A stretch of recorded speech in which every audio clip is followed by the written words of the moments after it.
This task you're familiar with already. It's called mirror translation. So it's a very, very good way of getting some group work, some group focus on listening skills and speaking skills.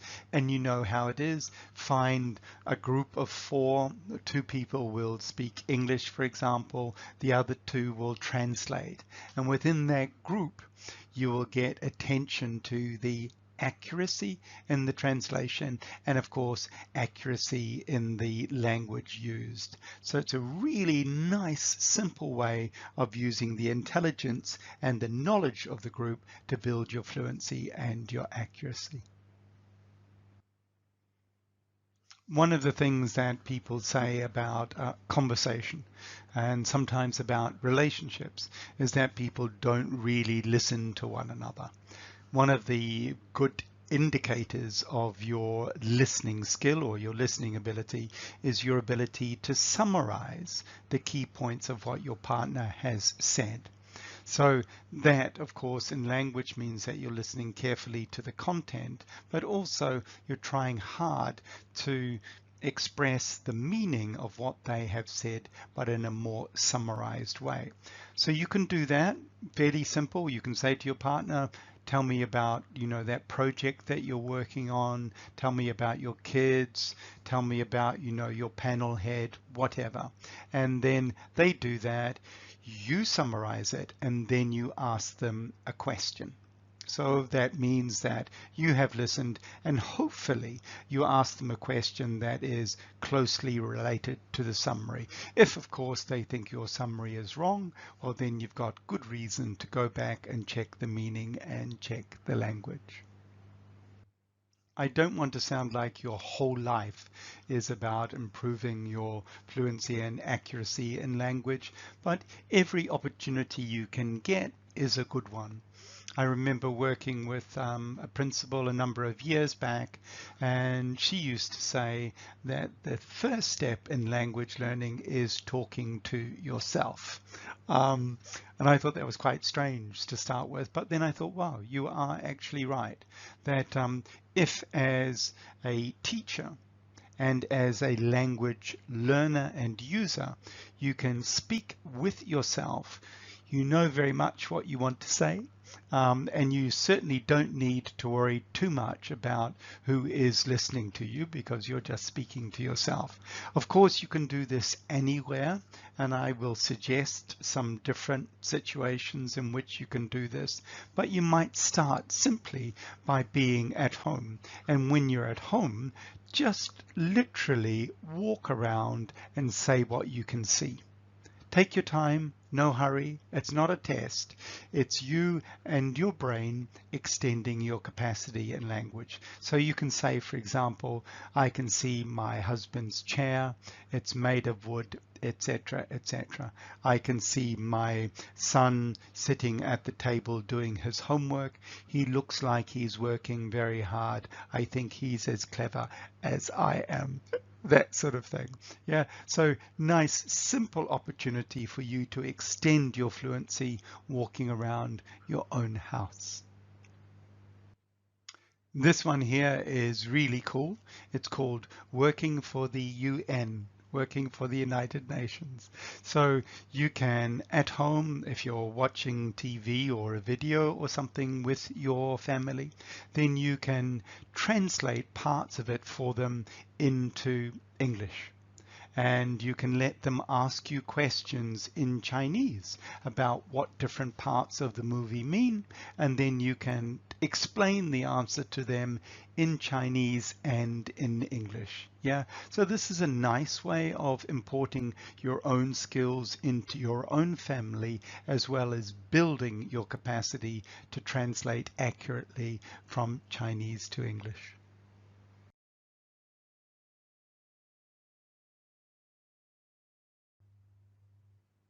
Sometimes we think, how am I going to build fluency? There's not many people I can speak to in English. I am very busy. I've got family, la la la la, la la la. It's difficult. The solution is, of course, to try and make it easy. So once again, at work, if you can, find that colleague who you want to hang out with and go and sit somewhere. It could be the staff room, it could be where you have lunch, or it could be at the mall, whatever. You go there and you sit with your colleague and you look around and find someone that you both want to talk about. Yeah, someone in the distance, not too close, not too close. And then you describe them or ask about them in a lot of detail. Very interesting, because people are fascinating. Yeah, so you can see someone and then you can start asking the questions. So how would you describe their build? Do they look athletic? Do they look overweight? Do they look skinny? Do they look trim? Whatever. And there's many more you can add in there. But what you're doing in that is you're getting into a really close description of what that person actually looks like, and maybe you're finding out more about them, which is a fascinating thing to do. And then, can you describe their facial features? Yeah, what does the face look like? What is the mouth like? Is it full? Is it tight? Is it relaxed? Is it small? Is it thin? Is it thin-lipped? I can't do thin-lipped. And how can you describe their eyes? Are they large? Are they tired? Yes. Are they smiley? I don't know what smiley eyes look like. Are they clear? Are they healthy? And so on. And then you can extend that. But not only is that really entertaining, because you're exploring what a lot about another person, but you're also really pushing yourself to extend your lexis, extend your vocabulary, extend the detail and the precision that you can use to describe someone. So simple, easy, entertaining task that you can do with your colleague to raise your fluency. I'm not suggesting that you become Hercule Poirot or Sherlock Holmes, but this could be the beginning of a new career. So there you are with your colleague sitting in the mall or somewhere, and you are looking at people and describing them in detail, noticing a lot about them. You can attend to their clothing, amongst other things. So you can look at their clothing and say, do you think it looks comfortable? Is it nice material? Is that 100% cotton, do you think, or is it a silk mix? Is it warm? Does it suit them? I'm not sure. I think she should have worn a different color. Is it a good fit, or is it a little bit too tight or too loose? Can you identify the brand or the kind of hat or shoes or jacket or gloves that they're wearing? Can you do that? Where can you buy them? So there's a lot of things that you can do that are both entertaining, and that's quite important, but also generative of language, so that you're moving towards that ambition, which is to be more fluent than you currently are. I am hoping that when we have finished this section on building fluency, that you will think that there are just so many things that you can use in your normal life to build your fluency. So simple one, because we do it a lot as teachers. How's the weather today? And children will say it is sunny or something like that. But we might want to do more than that. Yeah. You might want to be more precise. So the clouds, what colors are they precisely? Yeah. What color is the sky? How exact can you be? How very, very detailed can you be in the description of the range of colors? There's so many you could use. Is it hot? If so, how hot is it? Can you describe how it feels to you? Do you know what the temperature is? Do you know what the humidity is? How can you describe the humidity for you in terms of how you're feeling? Is it dusty? How dusty is it? How do you feel about the dust?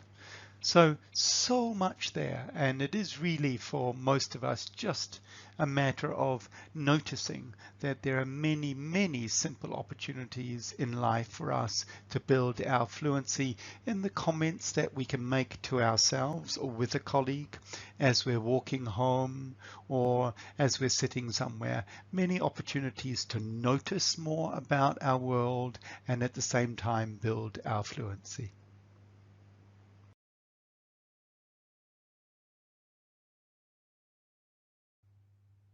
A number of you are probably thinking that this kind of fluency task is something that you can do with your own students, and it absolutely is.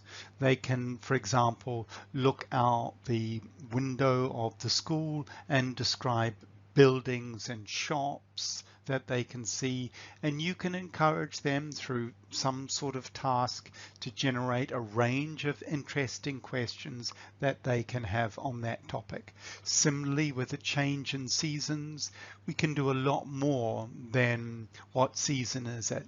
We can ask all sorts of questions about what happens in the season, what changes they notice in colors and temperatures, and many, many other things that are seasonally related, what fruit you can buy, and so on and so forth. So what you will have noticed in the tasks that we've looked at so far is they've been focused on being relatively simple to do. So there's not a lot of time required to set up these tasks, but the objective is by engaging with the environment that we're in and the people that we live with and the available resources like listening and so on, that we can use these as a simple mechanism for developing our fluency and accuracy as teachers.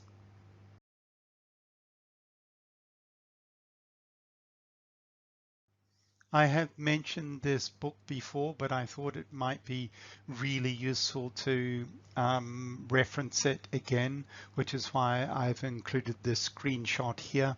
It's very, very useful for you as a teacher and also useful for you as someone who wants to get a higher level of perfection in their language. So this particular book has a really excellent section in it on the effect of Chinese as a mother tongue on someone who's learning English. So it will go through a really good description of the kinds of errors that you will tend to make and perhaps why you make them, and then the corrected forms, including a good area on translation. So I would strongly recommend that you read it. I'm not 100% sure it's available in printed form, but I'm pretty sure it's available in e-form just now. So this book, Swan and Smith, Learner English, a really good read.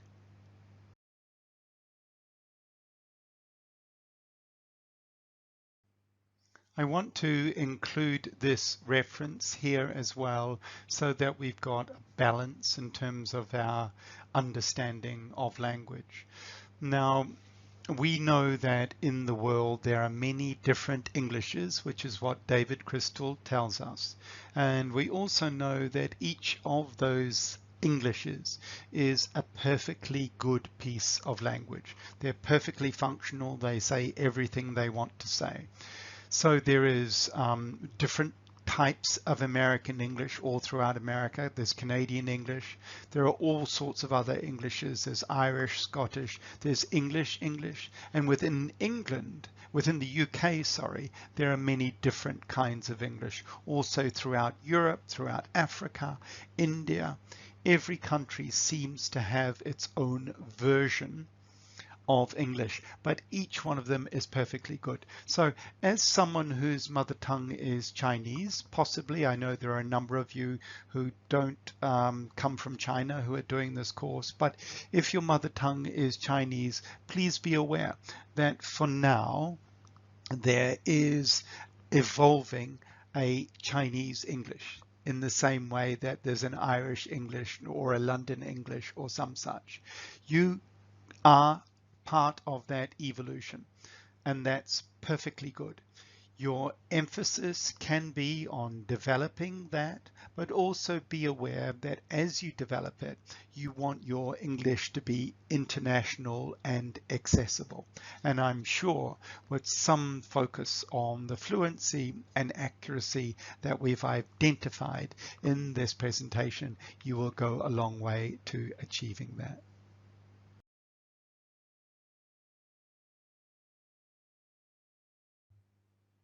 Let's go back once more to the violin player and recognize that some things are significant in terms of how we can develop our competence in language.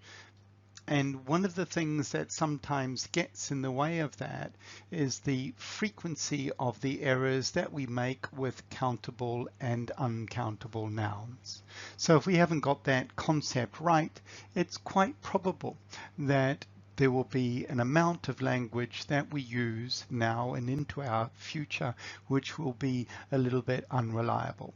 So what I want to do, and forgive me for a moment while I do this, what I want to do is show you this pen. You can see it. You're quite happy with the fact that it's a pen, yes? Now I'm going to do something with that pen, watching. It's like magic. I take it. There are now 3 parts. So let me ask you a question. What's this? Answer is, I don't know. And we know it's part of a pen. We know it's not a pen though. What's this? Do we know what this is? Yeah, it's a refill, yeah? So it's the thing that you put in the pen, and what's this? We don't know. It's a part of a pen. Okay, good. We're just going to put that down to one side for a moment, and we're going to take up something else. So excuse me for a moment while I do this. So here we go. Water. What's this? What's this? Water? Water. Water.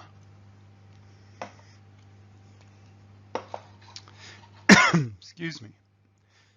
Shouldn't drink water, it's dangerous. So conceptually, what's the difference between a countable noun and an uncountable noun? If you like, you can pause the video for a little while you think about that. And we put these away for a moment. Now, I'm assuming that you've had your chance for a pause, and let me go with this now. So what we saw then is that when you take something which is countable and you break it or you divide it, each one of those parts loses its identity. Yeah, so it's no longer the identity of the countable noun. So if I take a pen and I divide it, yeah, take a countable noun, a pen, and I divide it into parts, those parts are no longer pen. If I take a chair and I break the chair into parts, it's no longer a chair. Each one of those parts is not a chair anymore because its identity changes when we divide it. If, however, I take something like water, which is an uncountable noun, and I divide it any way I want to, throw it here, throw it there, each one of those parts is still water. So in terms of the concept that we can give our learners, which is very, very helpful for them, there's more explanation or understanding to be done at a later date. But when you've got a countable noun and you divide it, then its identity will change. When you've got an uncountable noun and you divide it, its identity doesn't change. And so you can ask your learners, excuse me, if you take that and divide it, is it the same or is it different? And if the answer is it's the same, then the noun is uncountable. If the answer is no, it's different, then the answer is it is uncountable. So it's all about what happens to the identity when you divide it. And it's fascinating because if you take an apple, for example, yeah, and this is a tricky one because fruit, Food is a tricky example for countable and uncountable nouns. So I've got an apple. You can't actually see it, and nor can I, but we can imagine there is an apple here. Now, this apple has actually got two identities. One identity is the thing that looks a little bit like the earth with a stick poking out the top of it. And when we see that, we go, aha, apple, or an apple, or whatever. We know it's an apple because of the shape, the general shape, something about color, that the colors can be different, and then that little stick thing at the top. We know that that is an apple. And we can have one apple, two apples, three apples. Yeah, good. Now, I can also take the same apple and bite it. When I've got this in my mouth, it is apple because the identity is the taste. And here, the identity does not change. So there's a lot of examples of food in which they have two identities. One is the physical thing that has shape, size, etc., and the other which has the identity of taste. So hopefully, a simple, relatively clear way of bringing that concept to your learners of countable versus uncountable nouns, and then for them potentially removing some of the potential for error in the future.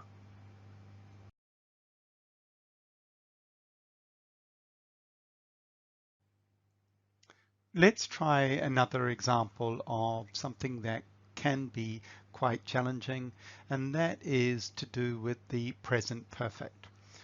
Many folk have difficulty with the present perfect, and I'm thinking that's largely because we haven't got the concept right in the first place. Probably we haven't got it right as teachers. So what I'm going to do, hopefully, is give you an example and then ask you some questions, and then maybe that will clarify for us something to do with the present perfect. So I've got something here, and I'm going to stick my finger in it. I've boiled some water. And another one, different cup here, stick my finger in it. I boiled some water. $1,000,000 question is, why is the first one I have boiled and why is the second one I boiled? What's the difference? Let me give you a half a moment to think about that. Okay, good. I'm assuming that you've had your half a moment to think about it. So when we use the present perfect, what we're doing is we're saying that idea, that experience is still hot. It is hot in the sense that I think of it as part of now. When we use the past simple or past perfect, or anything to describe something in the past, it is cold. So when I say I have boiled some water, what I'm saying to you is that experience is still hot, it is still part of now. When I say I boiled some water, I'm saying that experience, that idea is cold and it's part of the past. So if I said I have eaten breakfast, you can assume that that idea, not necessarily the breakfast, that idea is still hot because I think of it as part of now. If I say I ate some breakfast, I think of that as cold, as part of the past. So there are many examples in the present perfect when the key idea is not looking back in time. It's not, what structures you use with the present perfect, but whether you as a speaker choose to make the idea hot or cold. And of course, if the idea is hot, then you can't use a past time location with it. You can't say, I have made some coffee 2 hours ago, because 2 hours ago is in the past. I have made some coffee present perfect, the idea is hot and part of now, but not part of the past.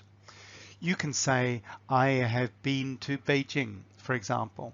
What I'm telling you is that that experience is part of my sense of now. I claim it. It is hot. If I say to you, I went to Beijing, I'm talking about something that is cold and located in the past. So hopefully that distinction will go a little way towards helping you or your learners identify what a present perfect is about. And I'm sure you can think of many examples, very real examples that your students can use to identify ideas, physical things as well, as either hot or cold, as either present perfect or part of the past, past simple, and so on.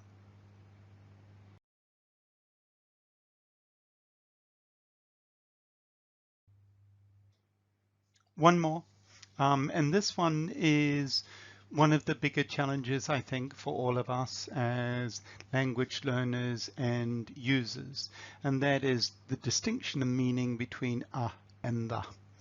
Now, there's lots of ways that we teach that, and generally speaking, the rules become complex, a little bit hard to understand, when really the essential idea is relatively simple.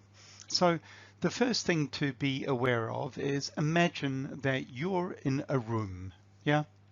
And imagine that you and your friend are standing in the middle of the room, and imagine the room has got 3 doors. Or no, 2 doors. Let's make it simple, 2 doors. And I say to my friend, close the door. Yeah? My friend will be very confused. He will be very confused unless he already knows which door it is. Because when I say close the door, what I'm telling him is you know already. Yeah? And that's the major meaning of the. That means that the listener knows which one I'm talking about. So when I say to you, have you booked the movie? I'm saying that you know, that I know, that you know which movie. Yeah. Can you pass me the pen? The pen means I'm telling you that I think you know already which pen it is. So I'm standing in the middle of the room, and I decide, okay, I'm not going to try and confuse you, and I say to you, close a door, please. I know that language is not very natural, but if I said close a door, you're going to look around the room, yeah, and you're going to close any door that's open. It won't really matter which one, yeah. If there's a door open, you will close it, because means it doesn't matter which one. It just means you're going to close the thing. It doesn't matter which one it is. So that's the key difference between and the. Is generalized anything, but the means that you know and I know which one. And there are many, many examples of that. One of the keys to understanding it is how English language and other languages evolve. We tend to evolve in communities or villages or towns or cities where people agree early on which thing is the thing. So if you're in England and someone says, I'll see you at the pub, yeah? See you at the pub. They will be telling you that you know which pub, yeah? But if you don't know which pub, it's because they're using the pub in a fairly old reference to a time when there was probably only one, and then everyone knew which one. So when we say the sun, no one's going to go which sun, because there's only one. We say the moon, no one's going to go which moon, because there is only one. So the key distinction that we want to get for our learners is that the use of the is when the listener knows what the speaker means. The listener knows what the speaker is referring to, and is used to mean it doesn't matter which one. So as a further example, if I go into a shop and I want to buy a ticket for something, maybe I'm going to a concert, and I go in on Monday and I say, I've come for a ticket for a concert on the 27th. Yeah. And the guy says, okay, that's fine. Yeah. I'll get one for you. Come back next week. Now, when I go back the next week, I don't say I'm looking for a ticket for the concert on the 27th. I go back, I say I'm looking for the ticket, because he knows already which ticket I am referring to and which ticket I'm talking about. So there we are. I hope that's a little bit useful. If it's not useful, well, then that's my problem. But yeah, for our learners, making the distinction that is it doesn't matter, and the meaning you know already which one.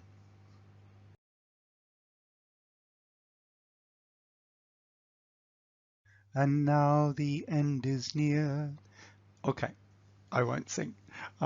So there we are. We've had a look at a number of the things that we can do to build our fluency and our accuracy and build our overall awareness of language. I hope it's been of use to you. I think some of the takeouts that we've got from today is that as teachers, we are models of language use. We are all sorts of models of behavior. And in that, we are models of how we learn. So as teachers, if we want to be good going into the future, we need to look at how we are learning. How are we developing as language users? How natural our expressions are, how natural our voice sounds, and how natural and accurate our grammar is. Now, let's bear in mind that it's natural and accurate our grammar is. So the grammar that we use, sometimes the grammar that we get from books is so-so. The real grammar that we want to learn is the grammar that's part of the living world, because English is a living language. So in everything that we have done so far on the course, I think we want to see for ourselves greater exposure. So listen more, read more as much as you can, and use those inputs to help you in your building towards increased fluency and accuracy as a teacher.